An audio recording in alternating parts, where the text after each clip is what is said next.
सरस्वती नमस्तुभ्यं वरदे कामरूपिणी विद्यारंभं करिष्यामि सिद्धिर्भवतु मे सदा श्रुति स्मृति पुराणानाम् आलयं करुणालयं नमामि भगवत्पादं शंकरं लोकशंकरं पुराण न्याय मीमांसा धर्मशास्त्रांग मिश्रिताः वेदाः स्थानानि विद्यानां धर्मस्य च चतुर्दश आयुर्वेदो धनुर्वेदो गान्धर्वश्चैव ते त्रयः अर्थशास्त्रं चतुर्थन्तु विद्याः अष्टादशैव ताः शांति शांति शांति. Namaste. I welcome everyone who has joined us today for another talk brought to you by Indica's Center for Bharatiya Languages. This Indica CBL talk looks to foreground some aspects of an important new Tamil translation by Dr. Jayaraman Mahadevan of the Sanskrit text Hathayogapradeepika, written in the 15th century by Yogi Swatma Rama. The Hathayogapradeepika continues to serve as a guide to current day yoga practices. 15 asanas, 6 kriyas, 8 pranayamas, 10 mudras, and meditative practices are explained in this book. After about 120 years, this book has now been translated by Dr. Jayaraman for present-day Tamil readers. This conversation will also be of particular interest for those watching the niche space, that is the intersection of Tamil and Sanskritam, both of them being amongst languages of profound significance to the literature indigenous to the Indian subcontinent. Dr. Jayaraman Mahadevan holds a PhD in Sanskritam from the University of Madras.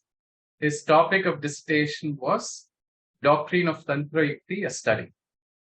He underwent traditional Gurukula education in Vedas, Taittiriya Shakhamula, and Prasthanatraya Shastras in Veda Vijnana Gurukulam, Bangalore, under Pracharya Kotamani Ramachandra Bhatt. He is currently Director of Division of Textual Research in Yoga, Indica. He earlier served as the Director of Research Department of Krishnamacharya Yoga Mandiram, Chennai, for over a decade. His expertise in the field of yoga, academics, and research has been recognized and utilized by various academic and research organizations, by nominations that he's received to various academic boards and councils, including the Traditional Knowledge Digital Library, CSIR, Government of India Task Force member, Kalakshetra Foundation Governing Board member, Ministry of Culture, Government of India, Chennai. In 2021, he received the Samskrita Grantha Puraskara from Karnataka Sanskrit University for his Sanskrit book, Mantra Artha Chintana. I welcome Dr. Mahadevan for this conversation. Thank you for joining us today. Namaste, Megji, and thank you very much for that introduction also. Look forward to the conversation today. Wonderful, wonderful. So before we dive right into the conversation, for people who have not seen the book and who are yet to get the copy, this is the book that we are going to be discussing today. It has been published by Indica, as you can see. I just now proceed to a few questions. So before we jump straight into your book, Dr. Mahadevan, more about the background, right? In your view, how popular is yoga in Tamil Nadu today? Given that you've been in this field, in your view, how popular is it? Yeah, the thing is, yes, as it is elsewhere in Tamil Nadu also, there is a great because yoga is equally means the appeal and reach and effect and impact of yoga is felt and realized and recognized in Tamil Nadu also equally as it is done elsewhere. And we have, as elsewhere, as in other states and other parts of the world, we have very many traditional yoga institutes.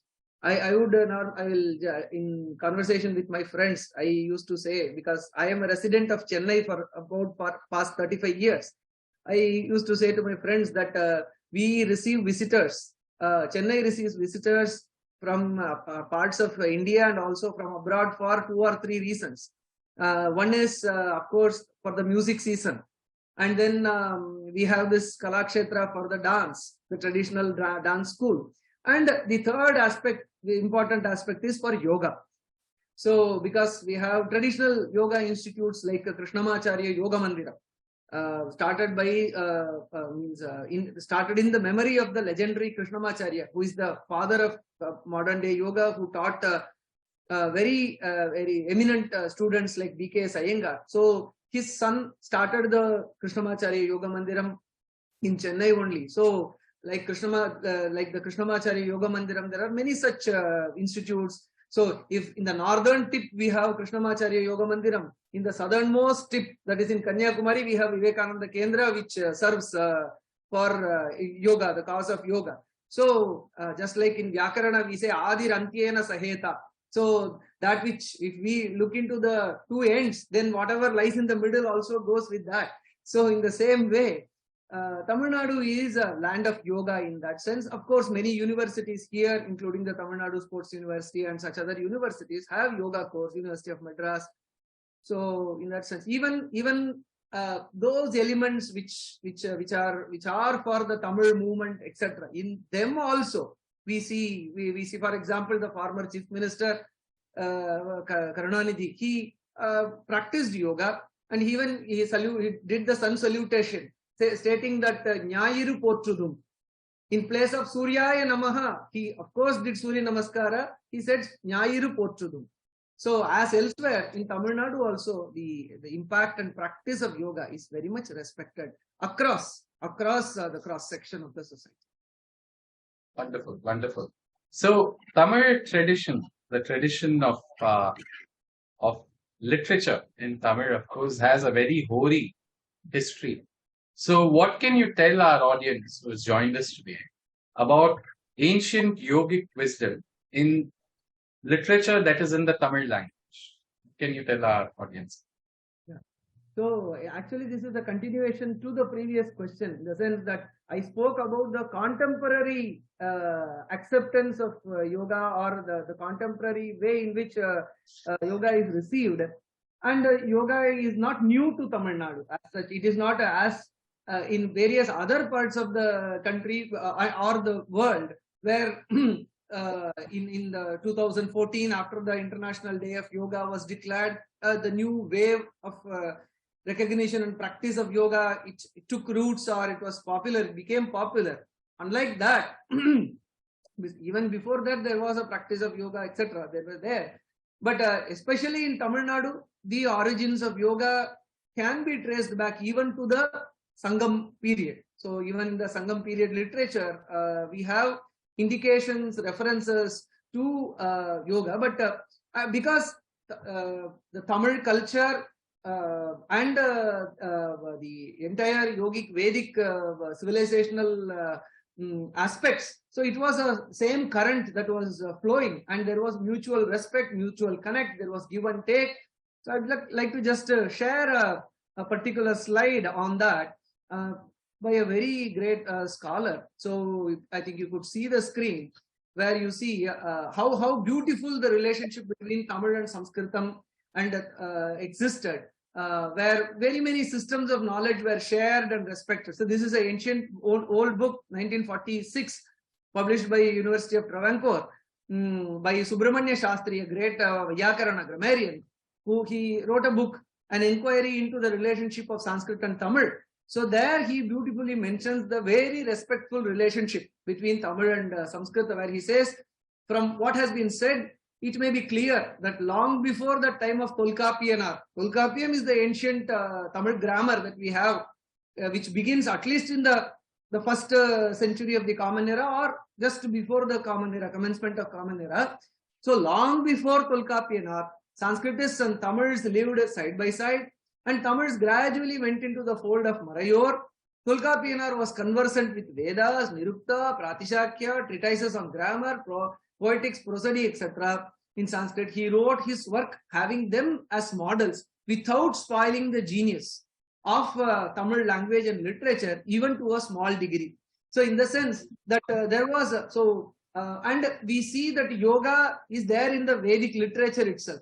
So when Vedas and Vedangas and other literature, other systems of knowledge were accepted, yoga also, though there is no explicit mention of yoga in this particular passage. So with Vedas come the yogic practices, yogic literature, because in the yogic yaga itself is yoga. Because we see in the Purvamimamsa practices, yasyai devatayai havirgrihitam syat tam manasa dhyayet vashatkarishyan. So whichever divinity to which you are going to make an offering in the yajna process, that divinity has to be meditated upon before making that oblation or offering into the Agni. So meditation, focusing the mind. So all this, when Vedas are there, so all the meditative elements which are now considered as part of yoga popularly, they also come together. So this passage, just a sample, indicates that a respectful acceptance of the Vedas or Vedas and by implication yoga existed even before Tolkappiyanath. So that's the ancient roots. And just to be more specific, we can take one more example as to how this yoga was there in much more explicitly. This was an implication. By Vedas, yoga also comes. That was an implication with the previous quotation or reference. Now we can see there is a direct reference in Silappadigaram. Silappadigaram comes towards the end of the Sangam era, so 5th, 6th century, which is a kavyam, which is a work of poetry. So there by Ilango Vadigal. So there are various references. The entire Sangam literature can be analyzed and so many references can be brought in. I'm just giving a few hints from the Silappadigaram as to how the yogic practices were there, were remembered, were indicated. So though this is not a work of yoga as such, Silappadigaram is a different story about commoners, a trading community, how two people went through so many difficulties in their life. So in that also, in a passing way, we find yoga being mentioned in that. So Nanpal amainda irukkayal ahi. This is a quotation that you can see from the Silappadigaram itself, where this is in Venir Kadai. So this speaks about the Madhavi, one of the characters. So taking the spotless lute in her grasp, she began to sing sweet song and fell into languor, which she overcame by assuming Padmasana posture in the 9 series of postures. So there is a commentators clarify. So Madhavi is a dancer, and Kovalan is her her lover. So when they had a disagreement or they had a fight, Madhavi was full of sorrow, and then she overcame by singing and by situating herself in the Padmasana. So this is according to the commentary of Ramachandra Dikshita. So this is how he has commented upon in 1939. Then we can see further references in Sangam literature, that is in Silappadigaram itself. Kovalan Sendru Kolgayil Irunda Gavundiyai Kai Toludeti. This is another reference in Urkan Kadai.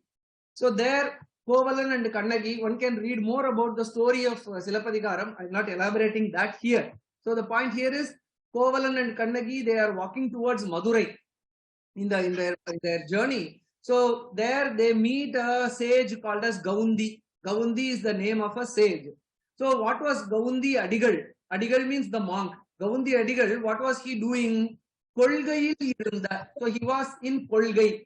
What is the meaning of Kolgai?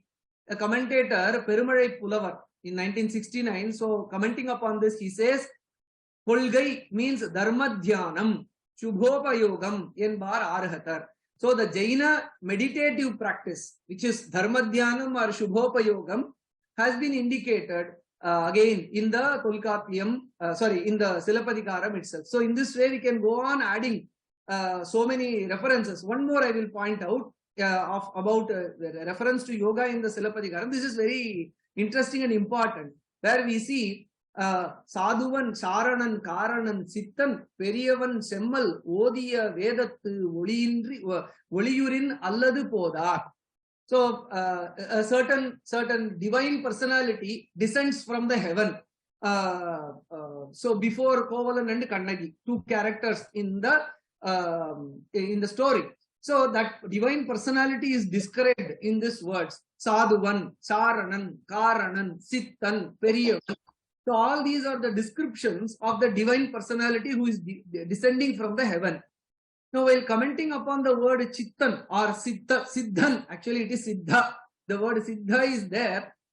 To that, U.A. Swaminatha Iyer, who is the Tamil Tata, who is the grandfather of Tamil, by whose effort all the works of Tamil, the Sangam works of Tamil, which were in the form of palm leaves, they were, for the very first time, they were published.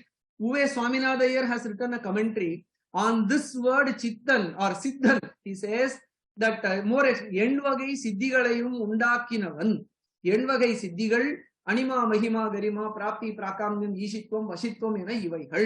So Ashta Siddhis of yoga, which are Anima, Mahima, which are described in the Yoga Sutras. So the one who is endowed with such Siddhis is a Siddha, and this is a very explicit and clear reference. And later you can, one final reference before I stop this, finish this kind of response to the question. Arathurai Vilangiya Aravor Palliyum, and just skipping one reference, going to the final reference. So this is, so the Kovalan and Kannagi, they are entering into the city of Madurai in those ancient times. So they were entering into the city of Madurai, and what are all the scenes that they are seeing there in the Madurai? So Arathurai Vilangiya Aravor Palli means places of residence where people were practicing Aram. What is Aram? Is a word in Tamil for Dharma. So what was the Dharma that they were practicing in Madurai in 4th to 5th century as recorded by Ilango Vadigal in Silappatikaram? So there is a very traditional commentary by Adiyark Nallar in the 12th century. So he says, what is the Arathurai? Yogam Endvagai. So the Aram or Dharmam that the people in the Madurai were practicing was, Dharma was yoga, Ashtanga yoga, Endvagai, Ashtanga yoga, Avai Yamam, Niyamam, Asanam, Valinilai, Tohainilai, Porainilai, Ninaidal, Samadhi. You can see for Dharana, Dhyana and other words, there are pure Tamil words themselves have been used. So in this way, there are quite some indications. I just sampled only one text from the Silappatikaram, which comes towards the end of the Sangam period. So there we have so much of references.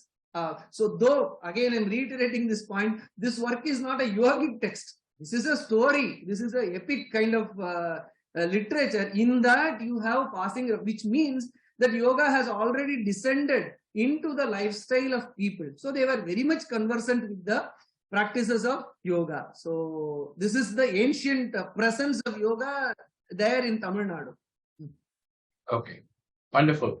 So you just mentioned towards the end of the previous answer that you are not talking about a yoga text specifically, but in a text which is not specific to yoga. But for people who might just quickly Google Tamil and yoga text, chances are that they might come across Tirumandiram, right? Yes. For instance, so what can you tell us about, what can you tell the audience about Tirumandiram, about that specific text? Yes. Of course, whenever normally in any conversation, when we speak about Tamil and yoga, one cannot avoid one cannot move over or cannot overlook Tirumandiram, because it is a very standard central literature on yoga, and it is devoted. It's not a treatise is entirely not for yoga. It's a Shaivagama text. So there yoga is an essential part, just like any other Shaivagama text where we have the Charya, Kriya, Yoga and Vidya Pada or Jnana Pada. So 4 aspects are there in almost all Shaivagama literature. The Charya part is there, Kriya, and then the Yoga part is an integral part. In every Sanskrita Agama, Shaivagama literature that is there. So in that context, in Tirumandiram, there is an explicit section on yoga, a little more on how exactly Tirumandiram discusses yoga. You can see here that there are in Tamil 12 Tirumuraigal. There are 12 fundamental texts on Shaivagama, 12 Tirumuraigal. So among that, the 10th Tirumurai, 10th literature is Tirumandiram, and it has about 3,000 verses, or 3,100 according to one account. So there are 3,100 verses in Tirumandiram, which discusses about spirituality, yoga, ethics, and of course it's a Shaivagama text. And this Tirumandiram has 9 Tandirams. Tandiram is the name of the chapter or section. So 9 major chapters are there, and it is in the third Tandiram, third division or third section that we find about the yoga, Ashtanga yoga. I will tell more about it, what exactly is contained in that. And naturally the question that will come is that what is the period of Tirumandiram? So whenever the dating or the question of the date of text comes, I see personally that 2 viewpoints are to be presented. One is what tradition says. What is the insider perspective? What is the tradition as such believes as the origins? And what the Indological researchers, what do they say? So there are 2 perspectives, both are to be placed. So in the tradition, we see that there is a story about the Tirumular who wrote the Tirumandiram. He is a great Siddha who descended from the heaven. He was traveling towards the Kailasha. All those stories are there. He sees a cattle herd who is poisoned by a snake, and then he enters into the body of that cow herd, and then that Siddha loses his original body where he has kept it, and so he resides in that cow herd's body, etc. And then he continues. His residence in the Bhuloka. So far he was a Siddha, so now he continues his residence in Bhuloka. So he used to meditate under a particular tree, and then every year he opens his eyes and then composes one shloka, one schedule of Tirumandiram. So in this way, for 3,000 years, every year he opened his eyes after his meditation, he composed one verse. So in this way, in 3,000 years, 3,100 years, he compiled the 3,000 shlokas that form part of the Tirumandiram now. So this is the tradition. So which 3,000 years we do not know. So the text itself, this is a legend. This is a story that we have in the tradition. So in this way, we see a 3,000 year, whether it is logical, illogical, or relevant, irrelevant. See, this is what the tradition has. This is the traditional belief. We have to equally respect this. So this is one view about the period about Tirumandiram. And other Indological scholars, based on the linguistic analysis and other studies, they place the Tirumandiram text anywhere between 4th to 10th century CE, looking into the views of the language usage, etc. So and it is interesting that the place in which this Tirumandiram was composed was the place is called as Tiruvavadudurai. Tiruvavadudurai, which is also called as Navakoti Siddharpuram. The Tiruvavadudurai itself is called as so beautiful yogic name in the Mayiladurai district of Tamil Nadu. And so it is in the 3rd Tandiram where we find the Ashtanga Yoga and even aspects of Hatha Yoga. It's not only that Ashtanga Yoga is discussed in Tirumandiram, aspects of Hatha Yoga are also there. For example, from Shloka 549 to 711 schedule. In these schedules, we have description of Ashtanga Yoga. You can see I just made a contents list. So you can see on the left, there is the verse number. On the right side, the content. So Ashtanga Yoga, Yama, Niyama, Adanam. For Asanam, you have the reference, the usage, Adanam, Pranayamam, Pratyaharam, Dharanai, Dhyanam, Samadhi, and Palangal, the benefits, the outcome of all these practices. So this is one section. Then Ettu Siddhigal, the Ashtamaha Siddhis, and then Kalas, the various yogic Kalas, and then Udalai Pendudal, how to take care of the body, and then Kala Chakram, Varnalai Kanakkidudal, how to calculate the lifespan, And then Sara Ottam, the movement of prana, Sulam, Kechari Yogam, Paryanka Yogam, Amari Dharai, Chandra Yogam. So this part especially is full of Hatha Yoga. So if this portion is the Raja Yoga or the Patanjali Yoga, so this portion, the Amari, Kechari, Paryanka, Chandra Yoga, all these are part of the Hatha Yoga literature. So Hathayogapradeepika, about which we will discuss. So the entire the Hatha, so it is a mix of both Raja Yoga and Hatha Yoga. So one part contains Ashtanga Yoga, the other part contains the Hatha Yoga descriptions. And just to give an idea about how, for example, if you say Yoga Sutra, you know, Atha Yoga Anushasanam, this is how the text will be. So how will the Tirumandiram be? Just giving an example, and I'll end here. Anneri inneri ennadu attanga tanneri sendru samadhiyile ninmin nanneri selvarku ஞானத்தில் ஏகலாம் புன்னெறி யாகத்தில் போக்கில்லை ஆகுமே iyama niyamame எண்ணிலா ஆதனம் நயமுரு பிராணாயாமம் பிரத்யாகாரம் சயமிகு தாரணை தியானம் சமாதி ayamurum attangam avadum ame. So this is how the text reads. This is the look and feel of Tirumandiram for you. Wonderful, wonderful. Thank you.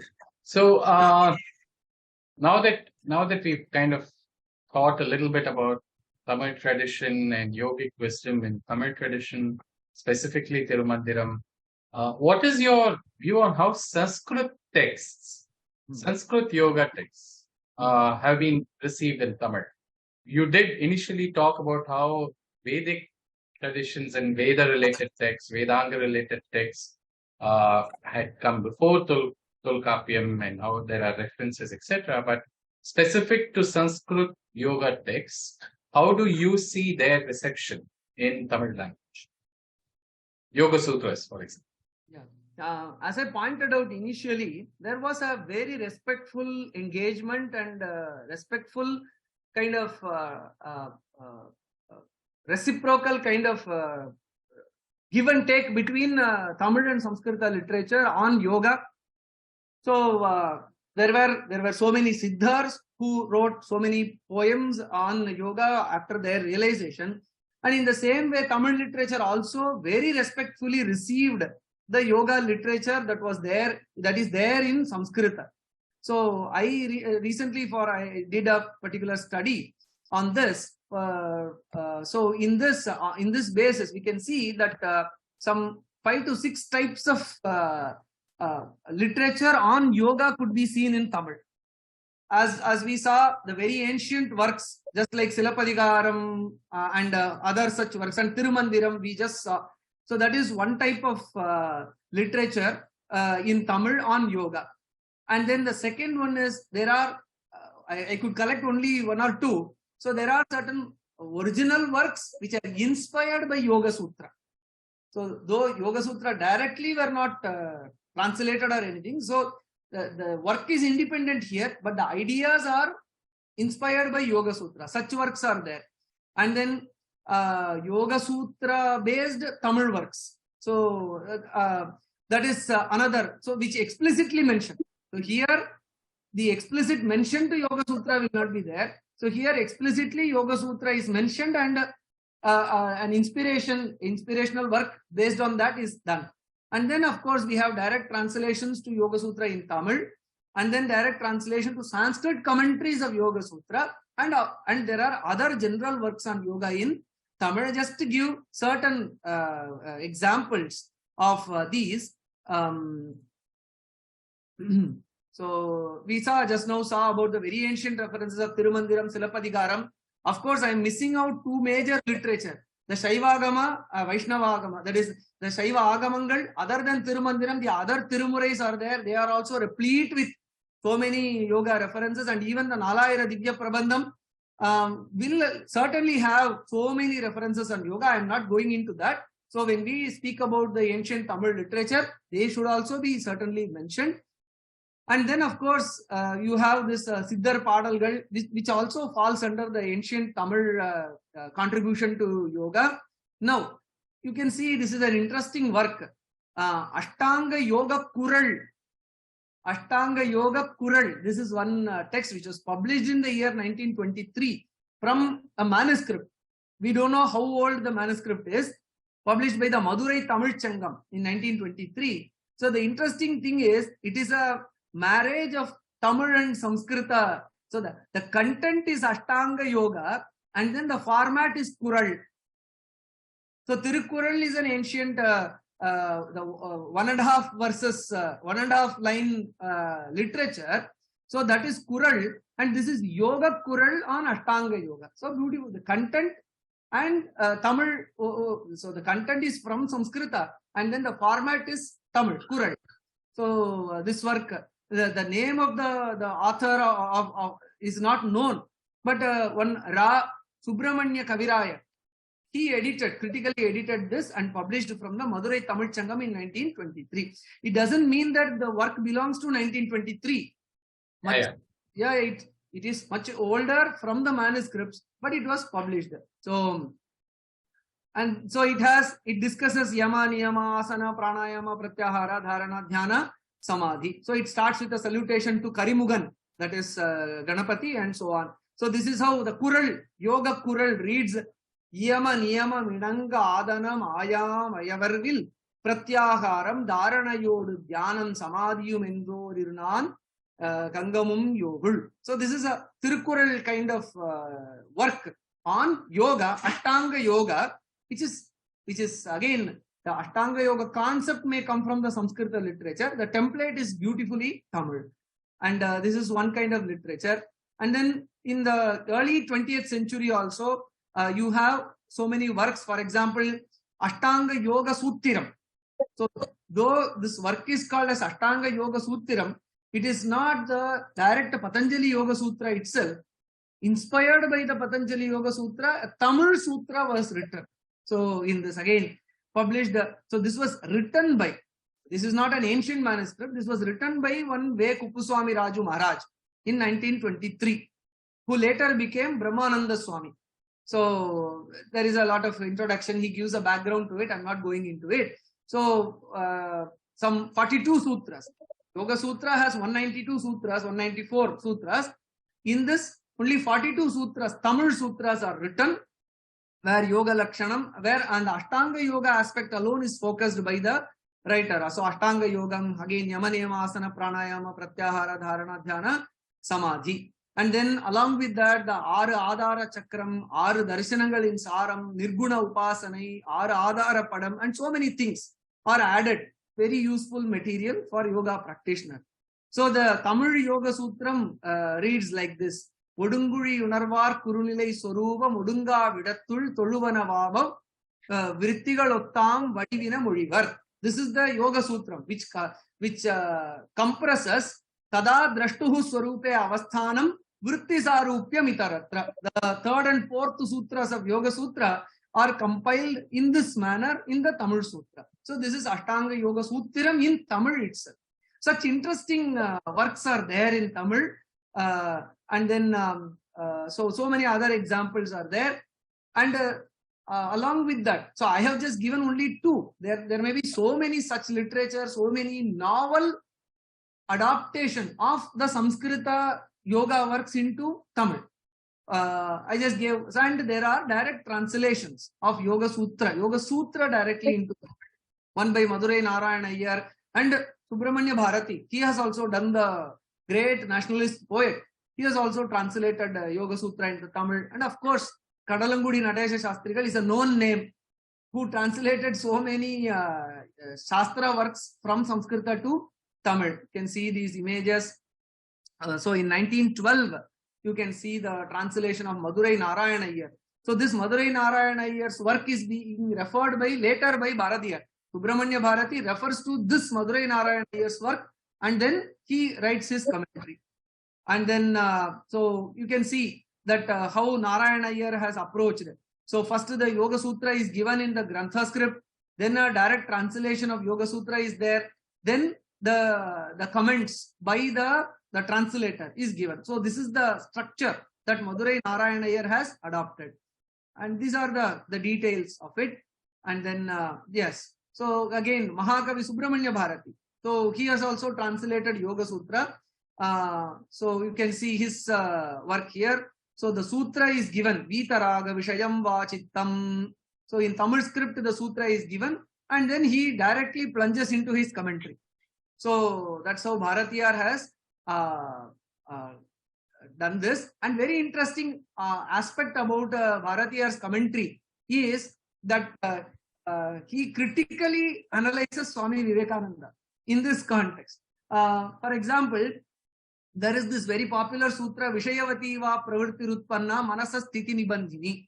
It's a 36th or 37th sutra in the first chapter, where how to calm the mind when there is a state of agitation.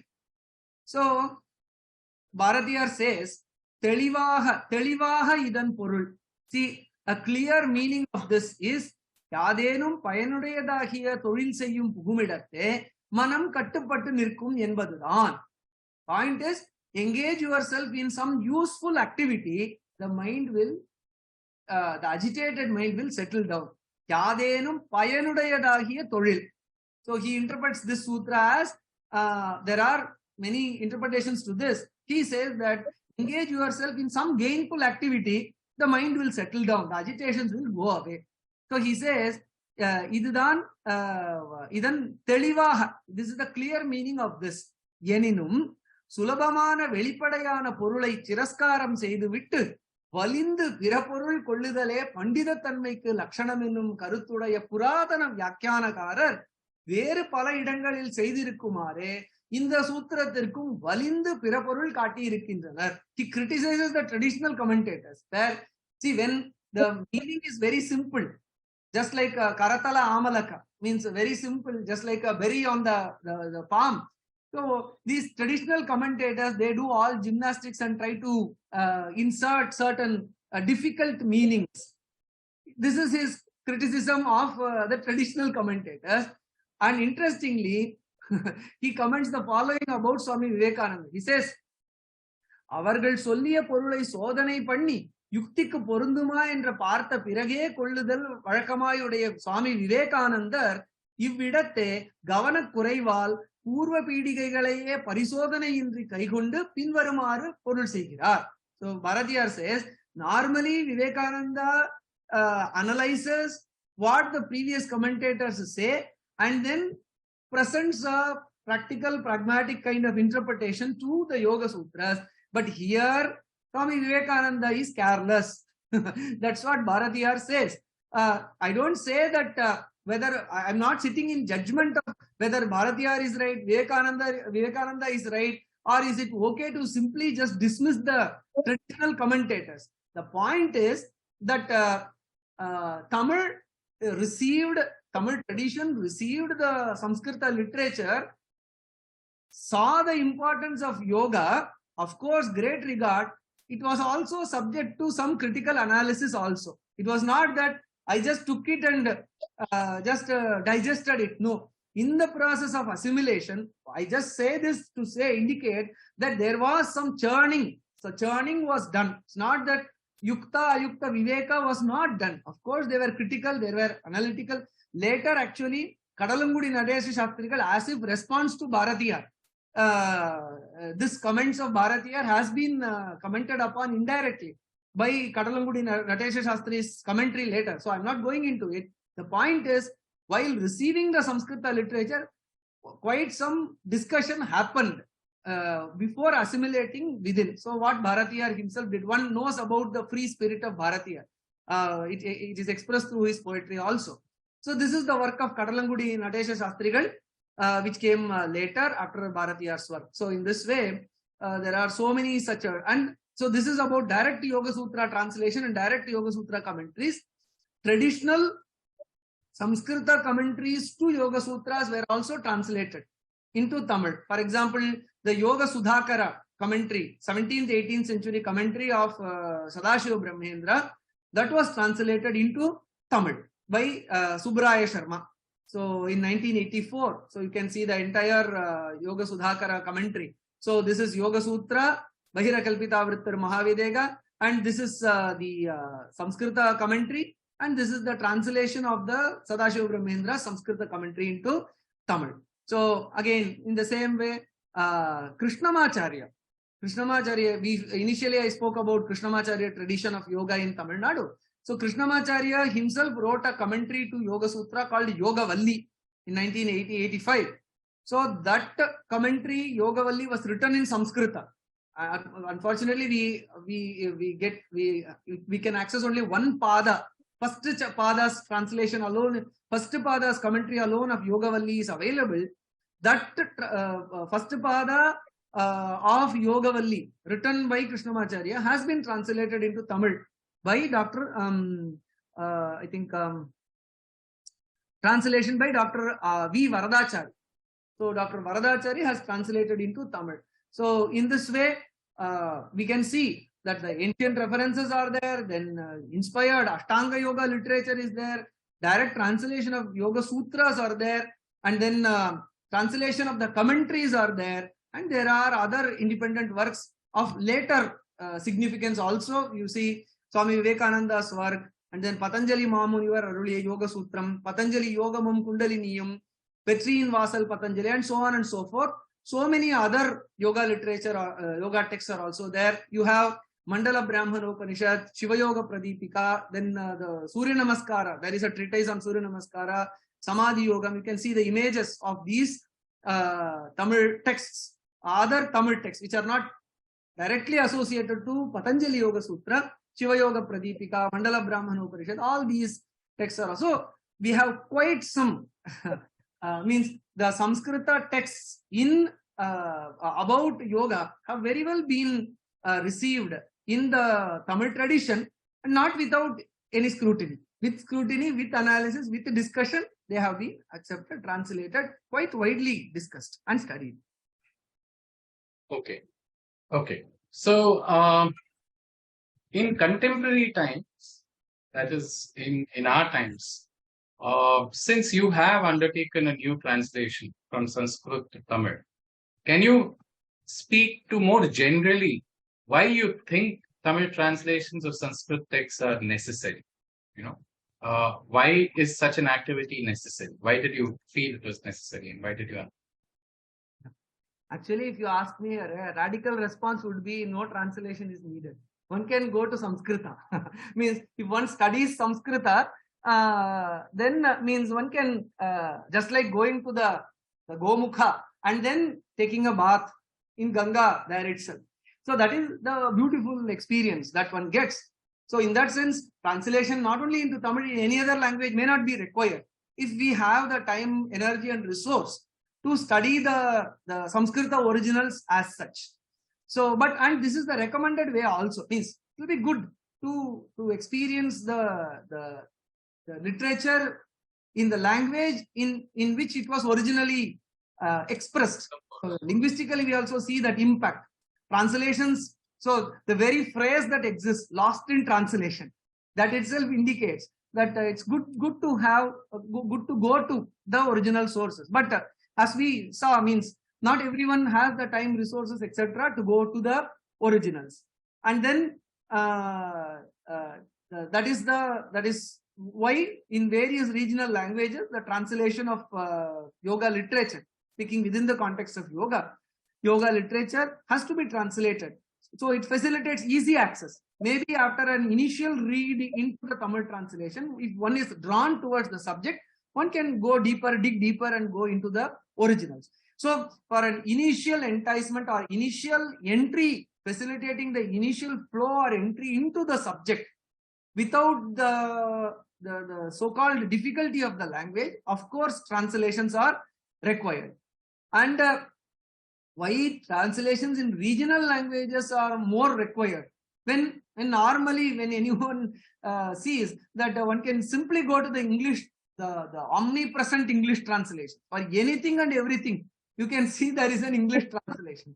So while that exists, why do we need the Tamil translation? Is because that I keep repeating this idea that translation of Bharatiya literature into Bharatiya languages from one language to another may convey the essence as closer as possible, rather than getting into another language from another culture and then getting it back to us. Just like the satellite communication that happens. So the transponder kind of sends the signal here to the satellite above, and from the satellite it is re-received on the earth. That's how satellite signals go.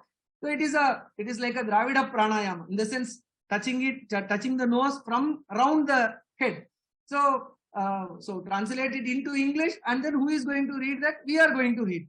So our own literature translated into the language of language from another culture. I don't disrespect the language or any other language, especially English or such thing, but the cultural setup, background in which it has come, it is a different thing. So when we get into intricate subjects like yoga, so it will be good that the languages are situated close by. So in those languages, if we translation happens, the grasp of the content may be there is a possibility of lesser distraction. And because in Tamil, in Telugu, in Malayalam, they are rich with Sanskrita words. So in that sense, translation of certain contexts or certain words may not be needed. The same word can be used in certain contexts, not in all contexts, because shades of meaning of the same word varies from language to language here. So, but in that sense, homegrown languages will be good for the intertranslation of Bharatiya Bhashas, and the English translations come with their own problem. The entries in the dictionaries, again, they are problematic. And on English Sanskrita dictionary, if one says, I will depend on the dictionaries, English Sanskrit dictionaries, and to understand yoga, there are problems. I can cite an example for each of this, but for want of time, so I am not going into it. And then certain translations are fanciful. So the Western authors themselves, they say that, and then so in this way there are a problem. And of course there may be certain vested thoughts, certain prejudices that come, which may distort or misinterpret certain sutras to fit their own narrative. So hence, from all these points of view, rather than depending upon the English translation, one can go into the translation in one's own mother tongue. And finally, if one stays with the aspect of English translation, it's not that everyone in the country is educated in English. So, and not necessary also. So in that sense, that translation of Sanskrita literature on yoga into the various regional languages, especially into Tamil, is very essential. It reduces the necessity of a foreign language for the conversation on yoga to happen. So that's why I guess the question was about, why why translation in Tamil is necessary. You're making the case. The first, you began the conversation by answering that, it can help people access it. For people who can't access it in Sanskritam, and people who know Tamil, they can access it. And I guess that logic will apply to any other language that it is being translated in. So we have, whether we like it or not, we have people who learn different languages in Bharata today. And so I agree with you that if people can access a particular text in the language that it was composed, then one is closest to what the author attempted to communicate, right? But then, yeah, sure, there is a case to translate it into any language. And the point about dictionaries having dictionary-based translation, I think that era is gone. So if you're looking at, though there might be people who are doing that still, but in the sense that when we are talking about authentic translations by people who have an insider drishti, or who are sensitive at least to the insider drishti, then the target language could be anything. English could also be one of them, but I think that you could, it is necessary. It can rejuvenate, as you rightly said. The number of people who speak one particular language in India is always going to be lesser than the number of people who speak, if you cumulatively look at the different languages. So we could have X number of people speaking Marathi, then Bengali, Hindi, Gujarati, Tamil, Telugu, English as well. So as many target languages, a particular source language can be translated into carefully with the person who is translating needs to have the ability to be able to translate the essence and do it correctly. So he needs to know the source language and should have enough capability in the in the language into which it is being communicated to make sure that the loss is minimum. So yeah, it makes sense. I think there are audiences in different languages who might not be able to access it in Sanskrit. So converting it to that as many languages is welcome. So now, have you worked on Yoga Sutras in Tamil? Can you tell us a little bit more about your Vyasa Bhashya translation in Tamil?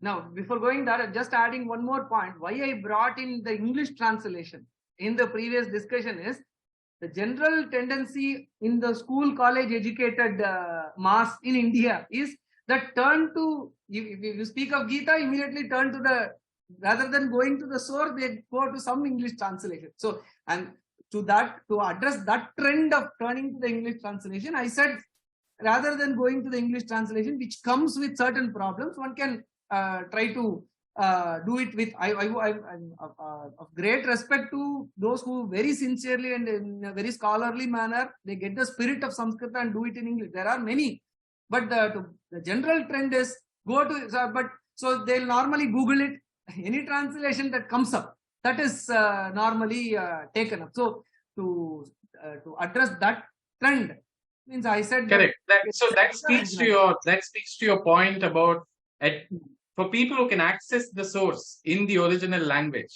right? I think that you very nicely put that should be at the beginning of this answer. You very nicely said that, and I personally agree with that completely, that if you can access it in the original source, nothing like it. But how many people can, read and write and speak and do academic work in Tamil and Sanskritam, for instance? Yes. There might be people who can read Tamil because they learned that.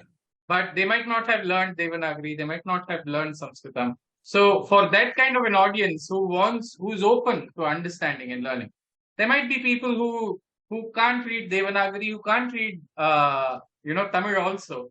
Unfortunately or fortunately, they might have had only an English education.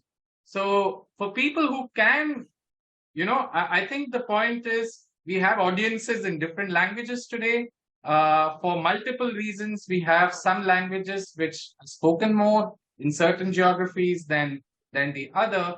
And when we can have both idli and dhokla, why should one limit ourselves only to one? So let there be 1,000 class, but it needs to be done in a nice, academically sound way, which is where the role of the translator and the role of the person who his or her knowledge of of both the languages and the subject becomes extremely critical. And so long as the person is faithful to the original source, then we would have lesser issues. So that's a very well made point. I'm so glad we spent some amount of time, so it's not about a particular language per se, but the ethic that goes into actually undertaking a translation, which is why I think your translation is really rare. As we've mentioned in the About the Talk section, Sanskritam to Tamil or Tamil to Sanskrit is a much smaller category than the larger, universe of translations that we have.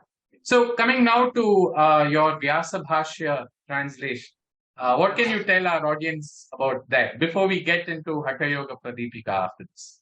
So, I worked on this Vyasa Bhashyam to Yoga Sutra from period of 2013 to 2015, which was my very first translation work on yoga literature into Tamil. The point is why I went into translating the Vyasa Bhashya is that as I had shown earlier, that there are many translations to Yoga Sutra, not only in Tamil, in every language, in English or any language or every language, there are lots of translations to Yoga Sutras directly. But the problem with the translating a literature of a sutra proportion is that there will be a lot of problem in reading the meaning of it, because it is alpaksharam. So while the author has composed it alpaksharam asandigdham, he has used minimal letters and without ambiguity in his mind, he would have expressed the ideas therein. To unpack the meaning, we need the traditional commentary. Normally, we have the Mula and the Vyakhyana together. We read in Sanskrita tradition, both are read together. But unfortunately, when we see translations, mostly the Mula alone is translated and the interpretation comes from the translator. So the traditional commentator's viewpoint, which is well informed by the Shastra Parampara, the Vyakarana, Nyaya, Mimamsa frameworks that are followed there, the Padavakya Pramana frameworks that are followed in the Mula, which are very well appreciated by the Sanskrita commentator, elaborated in those lines, that gets missed out. Only when the Mula is translated into Tamil, and then the person starts commenting upon it. So I thought I should work on bringing at least one commentary, one traditional commentary of Yoga Sutra into Tamil, so that further translators, they get an opportunity. If they do not go into the Sanskrita text itself, they can consult or kind of see how the traditional commentators have tried to unpack the meaning of the Yoga Sutras. And in this process, when I searched whether any prior translation of Vyasa Bhashya existed. Vyasa Bhashya to Yoga Sutra is the primary commentary, and which is even considered by researchers to be contemporary to Patanjali Yoga Sutra itself. So, and certain researchers consider this as a work of the same author, the Sutra and Bhashya. So there are various views on that. But the primacy or the importance of Vyasa Bhashya is very, very great. So very closer to Yoga Sutra. So with this background, I started working on the translation of Vyasa Bhashya to Yoga Sutra. Krishnamacharya used to say that Vyasa Bhashya to Yoga Sutra is Pasuttol Portiya Puli. Means it is a tiger in the garb of a cow. Means the wordings may look simple, but that itself, the very primary commentary to Yoga Sutra itself is very difficult, and I directly experienced it in the process of translating Vyasa Bhashya into Yoga Sutra. I did it with I consulted the sub-commentaries to Yoga Sutra, to Vyasa Bhashya, and then could come out with it's a work of 2 to 3 years. So where the Vyasa Bhashya was, so we have the Vyasa Bhashya, its translation, and a lot of footnotes to clarify how the commentary has been given. So that was Samadhi Pada became 1 volume, Sadhana Pada became the 2nd volume, and then Vibhuti and Kaivalya Pada were covered in the 3rd volume. So in 3 volumes, the primary commentary to Yoga Sutra, that is Vyasa Bhashya, was published from 2013 to 2015, which was not prior to this attempt. Excellent. So now coming to Hathayogapradeepika, right? And before we get to your Tamil translation of it, why do you think, for the audience who's listening in, why do you think Hatha Yoga itself and at Hathayogapradeepika, why are they important? And after that, can you tell us more about your Tamil translation of Hathayogapradeepika, right? In terms of what was your approach to this translation, whether prior translations, and how would you like this to be utilized, right? So these 3 aspects, you can elaborate them.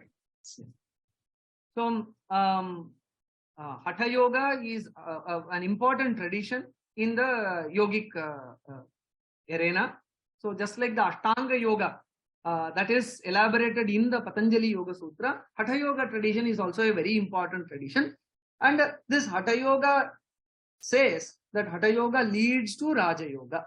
Kevalam Raja Yogaya Hatha Vidya Upadishyate. So in this context, we have to see what Raja Yoga is. Raja Yoga is normally associated with Ashtanga Yoga of Patanjali. Raja Yoga generally means the Chittavritti Nirodha and then the attainment of Samadhi. So Raja Yoga does not mean Yamaniyama Asana Pranayama Pratyahara Dharana Dhyana Samadhi. No, Raja Yoga directly means Samadhi. So the point that is made in the Hatha tradition is, while Ashtanga Yoga is 8-stepped or kind of 7 steps towards the Samadhi, Hatha Yoga also is dedicated towards the attainment of Samadhi, albeit in 4 steps. That is Asana, Pranayama, Mudras and Bandhas, and then certain Samadhi practices like Nadanusandhana, etc. So this is Hatha Yoga tradition and in a simple manner. So and basically in the Hatha Yoga tradition, we can see that a lot of importance. So many asanas that are practiced these days, so they have a lot of influence from the Hatha literature. So be it, there are so many, the tradition of Hatha Yoga is also at least 1,500-year-old tradition, where so many texts in Hatha tradition has been written. Kaulajnana Nirnaya, Siddha Siddhanta Paddhati, and so many such texts have been written. There, the Hatha Yoga is described as Ha is Hakara Kirtitaha Suryaha, Thakaraha Chandra Uchyate, Surya Chandramasor Yoga, Hatha Yogo Nigadyate. So, Surya, Prana, Chandra, Apana, so when they join together and they enter into the Sushumna Nadi, when the Prana settles down after entering into Sushumna, the mind also settles down and becomes ready to do Dhyana.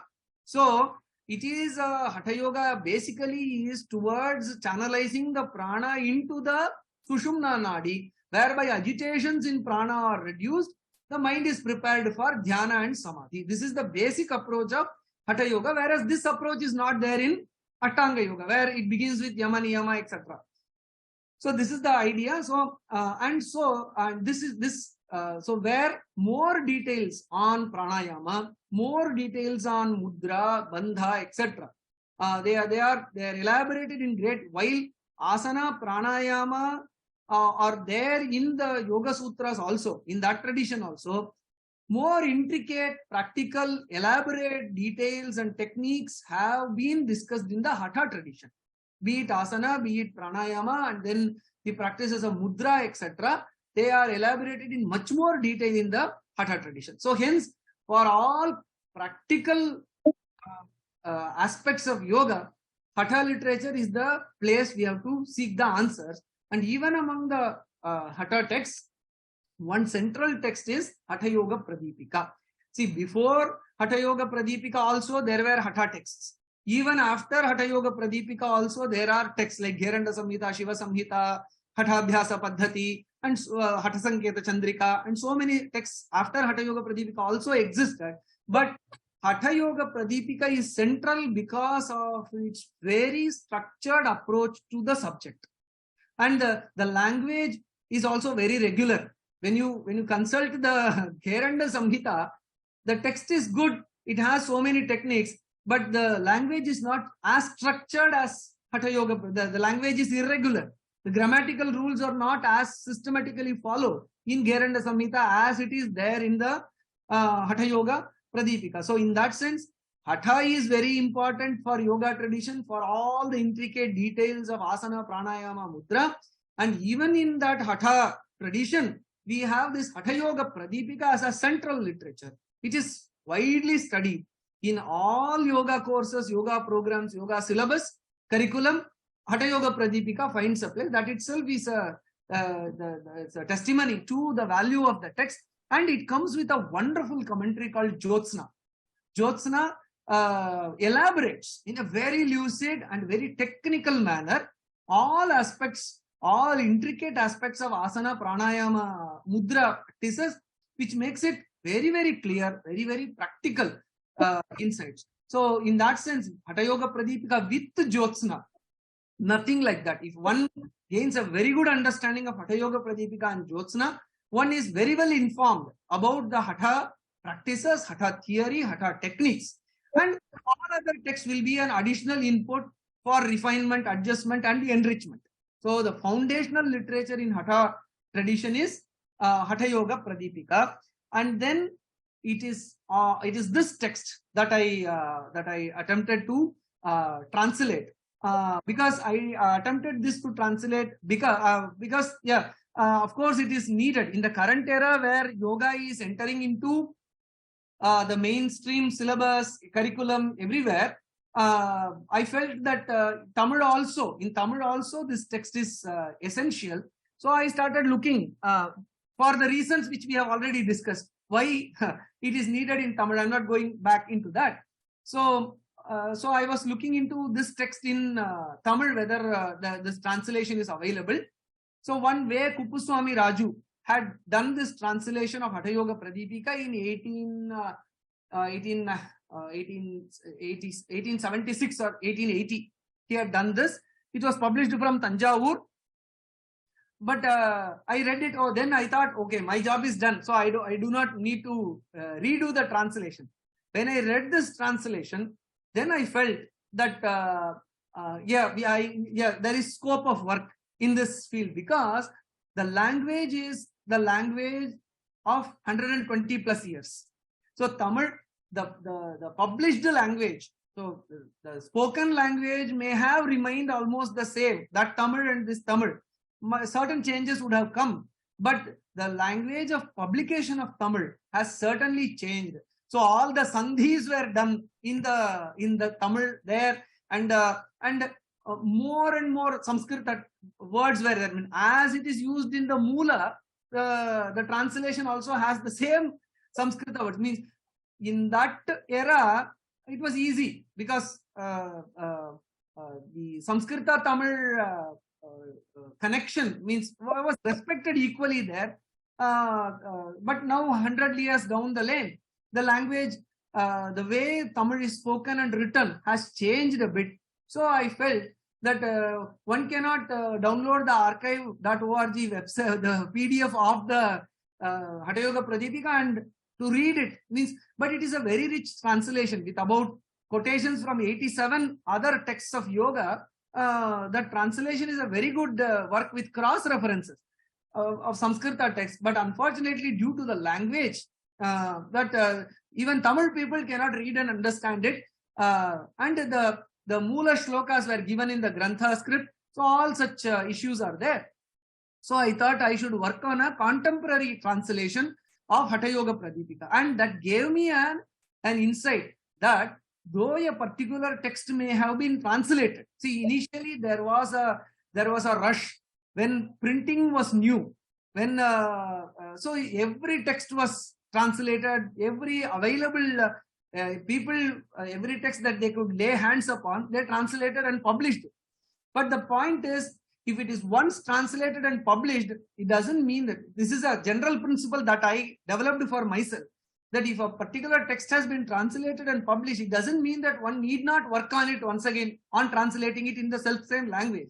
If it is apart by at least 100 years, then one has to rework on the translation because of the change, socio-cultural change. The language also undergoes those changes, and hence, of course, this can, when as part of Bharatiya languages, this center may even consider this as a particular idea, whether how many texts require retranslation, how many fundamental texts, so many disciplines of knowledge are there.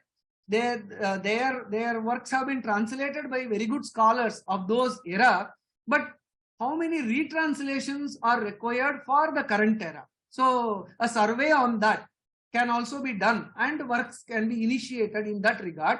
So this work of Hathayogapradeepika I undertook for these reasons. So I felt that a retranslation in the contemporary language, the way in which the current audience can easily read and understand, so that I undertook. And so this you can see, this is the translation that I worked on, Hathayogapradeepika, published by Indica in August 2022. So the structure is like this. First, the shloka is given, Utsahat Sahasat Dhairya Tattvajnanacha Nishchaya Janasanga Parityaga Chadbhir Yoga Prasiddhyati. The Moola shloka is given in the translation. Then the word split and the meaning in Tamil. Utsahat, Sahasat, Dhairyat, Tatvajnanat. Each and every word meaning is given. And then the current day Tamil translation. So simple in the flowing language, the Tamil translation is given. And then as this is a 4-tier approach towards the translation. In the 4th tier, you get the inputs from the, as I mentioned, from the wonderful Jyotsna commentary. What is Utsaha, what is Sahasa, what is Dhairya, what is Tattvajnana? Each of these aspects have been elaborated in the commentary. So mere translation would not suffice, especially for Sanskrita text. The commentary is bringing so many wonderful ideas. So this 4-tier approach was taken up. And this translation also addresses certain this thing that in Shastra we say Ukta Anukta Durukta Chintanam has to be done. Any new literature that is produced, normally this is a definition for the Vartika literature. So there is a Sutra literature upon which a Vartika literature is written. So Ukta Anukta Duruktanam Chintayatra Pravartate Tam Grantham Vartikam Prahu Vartikajnaha Vichakshanaha. So, but we can generalize it for any revision text. See, this is a revised translation or a retranslation of the same text. So any retranslation or any repetition of any activity should have, so repetition should not be a mere repetition. It should address Ukta, Anukta, Durukta aspects of the previous or whatever is generally current in that, connected to that text. So in this new translation that I have attempted, the Ukta, Anukta, Durukta aspects have been done. I'll just give one example each. This example, so this is an example for the Durukta, the wrong interpretation of the word Hatha. I have pointed out in many of my earlier lectures also, how Hatha is normally wrongly understood as force. But the commentary in this clarifies what Hatha Yoga, so which is not done in the previous translation also. By V. Kuppuswamy Raju in 1800s or 1900s, which was done, the definition of Hatha has not been explicitly discussed. So what, according to Hatha tradition, Hatha, the meaning of the word Hatha itself is, so that Durukta, the wrong interpretation of the word has been addressed, and what is the traditional interpretation of the word Hatha Yoga. So that is given in page 25 of this. So this is one example for addressing Durukta. And then Ukta Chintana, something have been stated but inadequately stated. For example, there is this shloka, Yuktam Yuktam Tejed Vayum, Yuktam Yuktam Cha Purayet, Yuktam Yuktam Cha Badhniyat, Evam Siddhim Avapniyat. So gradually one should inhale, gradually exhale, and gradually hold. So you have only gradually. What is gradual in inhalation? What is gradual in exhalation? What is gradual in holding the breath? So that is not adequately expressed even in the previous translation or any other translations that we could see in other languages also. Whereas the commentary literature comes to the help, Jyotsna commentary helps this, where inhalation should be according to, so gradual or adequate, appropriate inhalations means according to one's capability, that is Yukta inhalation. So not excess quantity of inhalation. What is Yukta exhalation? Yukta exhalation is always a slow and steady exhalation. One should not rush with the exhalation. What is Yukta holding of the breath in pranayama? With the practice of bandhas. So incorporating the bandhas while the Udyana Mula Bandha and Jalandhara Bandha while holding the breath, that is Yukta. All that comes, that clarity comes from the Jyotsna commentary, which has not been elaborated in other texts. So this text in page 109, this translation elaborates this aspect. So Ukta, but inadequately Ukta, not sufficiently spoken enough. So in that sense, so Durukta, Ukta, and then Anukta, that aspect, so which is addressed by this commentary. Again, for example, Sitkam Kurya Katha Vaktre Grane Neiva Vijrambikam. So this is Sitkari practice, where one has to make the sound seat and inhale the breath, and then by the nostrils one has to exhale. So what is not mentioned is there a retention of breath? After the inhalation process is mentioned, the exhalation process is mentioned. Is there a holding of the breath in this process? Most translations will not mention it. The previous Tamil translation also does not have a reference in this regard. So whereas the Jyotsna commentary has inputs on this, where as this Sitkari is read in the Kumbhaka Prakarana, means holding the breath. So it's a chapter on holding the breath. The inhalation and exhalation patterns may vary. The way in which we inhale and exhale may differ in various techniques. But what is central in this Prakarana, in this chapter, is holding the breath. So that is clarified in the Jyotsna commentary, which has been brought out in my translation, this new attempt to bring out Hathayogapradeepika. So these insights of looking into Ukta, Anukta, Duruktas, previously existing in the prior translations or existing in the tradition across translations and interpretations. So that has been done to the extent possible with the support of the traditional commentary, that is Jyotsna, which is the attempt that has been done through this Hathayogapradeepika, which might be of use, practical use to the practitioners of the yoga tradition. And the point is how this can be utilized is, of course, while preparing for class. So those who have Tamil as the mother tongue, so while preparing for the class, as these have extensive footnotes. So one thing, so for self-study, for preparing for various exams and for teaching and for research purposes, one can study this, utilize this reference material. So that is one utility. Second one is, based on this, textual immersions can be conducted. So this can be used as a teaching material. One can make people chant the shloka, splitting the words, because the word meanings are also given. The splitting of the words can be taught, each of the meaning of the words can be given, and then they can be connected and the meaning can be given, and insights from the commentary can be added. So textual immersion sessions can be conducted. So for existing curriculum, if you have to read up about Hathayogapradeepika, this text will be helpful. You can create textual immersion sessions for based on this text. And also one final purpose that this translation may serve is that in most universities, even in Tamil Nadu, as I could see, that Tamil is not preferred as the medium for instruction of yoga. In most academic setup, teaching yoga happens through English. One of the reasons as to why, the general reason which may be cited, is we don't have adequate literature to prescribe to see as a textbook for this. If I take up Tamil as the medium of instruction, then what are the books?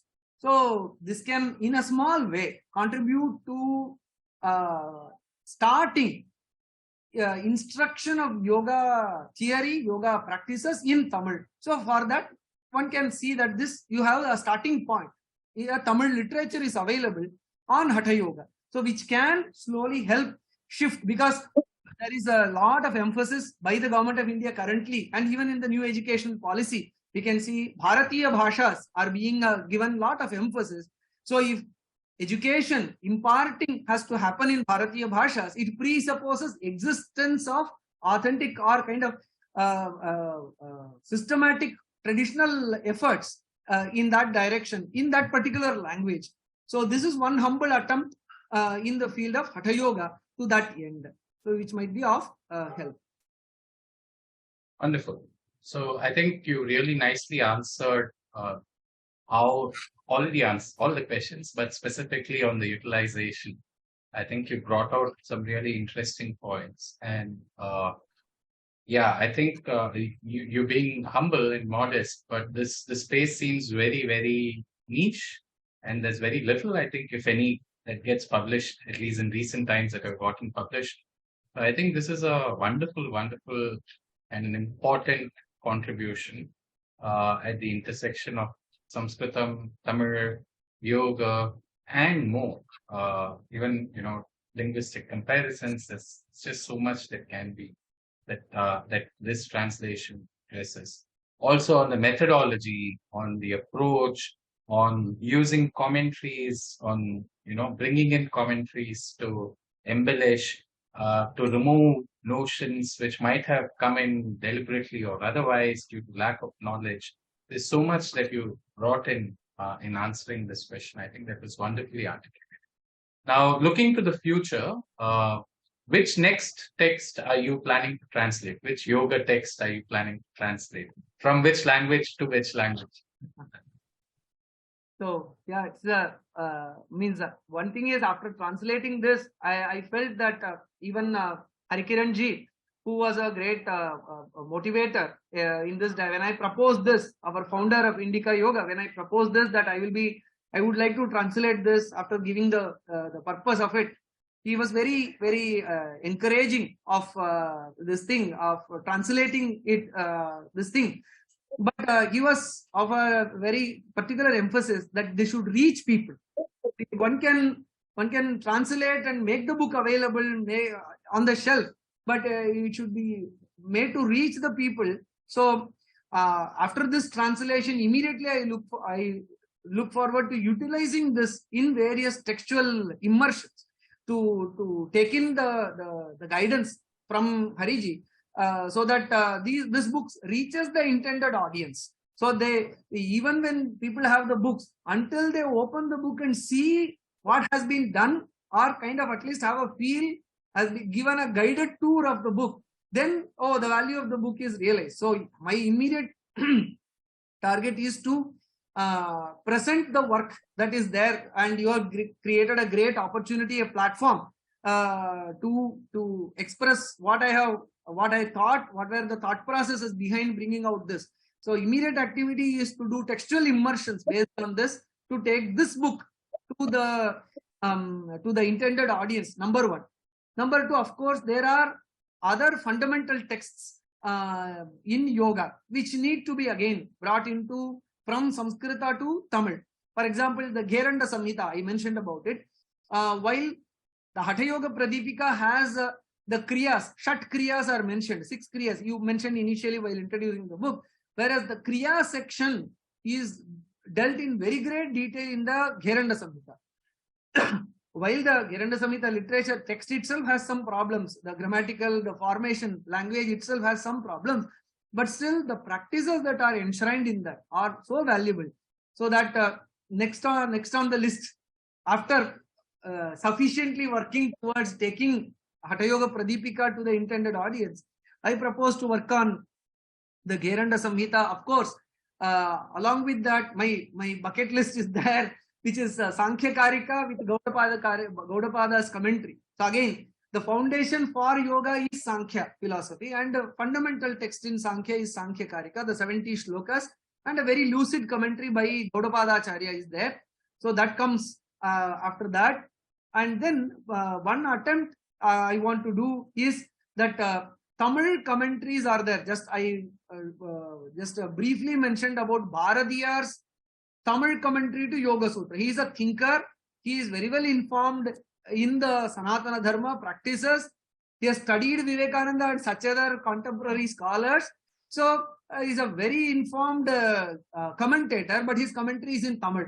So that has to be translated into English and Sanskrit, so that the other audience who could not access this Tamil translation, but from a very enlightened person like Bharatiyar, so they could get access to that. So I propose to take up a translation into Sanskrita of the work of Bharatiyar, commentary of Bharatiyar to Yoga Sutra. There also we get only one pada commentary. The first pada's commentary alone is available for Bharatiyar's Yoga, but still that expresses his mind, because he is such a powerful thought leader of his time. So even now, so that I propose. These are some texts that are there in my mind to take up next. Wonderful. Great. So with that, I think keeping in mind time, I'm sure we can talk a lot more about these topics. There are a few questions which are there in the Q&A box. You could maybe quickly have a look and see if you want to take any of them and respond. Yeah. One thing is, one question is the Siddha Parampara. Did Patanjali live in South India and worked both in Tamil and Sanskrita? That's an interesting question for historians to answer, because so many people lay claim on Patanjali. It is true for other acharyas also, for Kautilya also. For Kautilya Arthashastra, some say that he belonged to that the Takshashila and that region. And there are people who say he belonged to Tamil Nadu, Kanchipuram. He lived in Kanchipuram. The same is true for Patanjali also. So he is claimed to be a resident of Chidambara Kshetra and even in the northeastern or northwestern region also, we find the same is such claims are there, but I have not gone into the historical dimension. So I focused more on the Siddhanta or the philosophy and practice and aspects of knowledge that they represent. So yeah, let me just interject over here for the person who asked this question. There is this book by Professor Ashok Akluch. It's called Linguistic Traditions of Kashmir. It's edited by Mrinal Kaul and Ashok Akluch. There is a chapter called Patanjali, a Kashmirian, between 173 and 205. I'm not saying I endorse it, but there are different points of view. So, the person could check this point of view out also and then evaluate what she or he thinks makes most sense. I just thought I should compliment your point on the fact that there are different views on it. Any other question that you want to take on this? One more question I see. Most Tamil speakers are not able to pronounce Karkasha Vyanjanas and Samyuktaksharas for obvious reasons. What can be the contribution of translated publication to change this, at least to the extent that the reader realizes the fault while trying to read padyas that have been transliterated? So one thing I have to say in this regard is that see, there are various ways of transliterating Samskrita into Tamil. You have the when you say the kavarga, ka1, ka2, ka3, and then as a subscript, and all these ways of representing is there. But in my Tamil translation, especially, I want to highlight this. I have not used this subscript numbers or any other kind of this thing. So I kept in mind the lay readers. So it should not put them off from reading the text. If I in normal Tamil, in a newspaper or in a book or any other normal book, when I open, I don't see numbers under the letter. So it is very difficult. So the one thing that can be done is mere publication will not help. It is the teaching that has to bring the intended pronunciation. So in that sense, if one is on his own to read, one should not be troubled with those letters, Ka1, Ka2, Ka3, etc. But that's why I said such a text, while teaching Tamil text, while teaching Sanskrita text to Tamil audience, it is the teacher who, the live teaching aspect, that drives home the correct pronunciation more than the books that are published. So not much can be done by the publications themselves. So it is the teacher who has the key in making the pronunciation as intended in Sanskrit. Right. Okay, so I think all good things need to come to an end at some point of time, and that applies to this session as well. I think it was, thank you so much for taking these questions, for sharing so much of your experience. I really think it's a very rare, very, very rare niche area of work at the intersection of Sanskrit and Tamil.